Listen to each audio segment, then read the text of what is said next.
انسان کی طاقت اس کی اپنی نہیں ہے، اللہ ہی ہے جس نے تم کو ناتوانی سے پیدا کیا، پھر ناتوانی کے بعد قوت دی، پھر ضعف اور بڑھاپا طاری کیا۔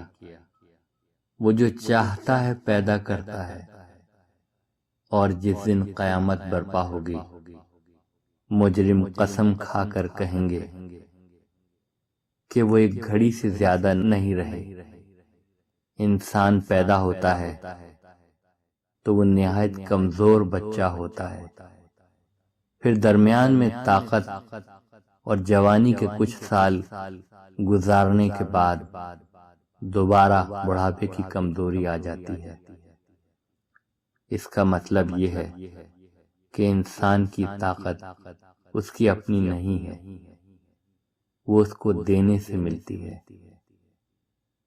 یہ دینے والے کے اختیار میں ہے کہ وہ جب چاہے دے اور جب چاہے واپس لے لے۔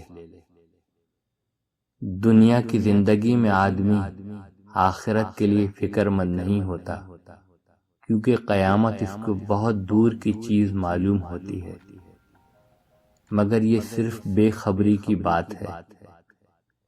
قیامت جب آئے گی تو اس کو ایسا معلوم ہوگا کہ بس ایک گھڑی پچھلی دنیا میں رہنا ہوا تھا کہ اگلی دنیا کا مرحلہ پیش آ گیا۔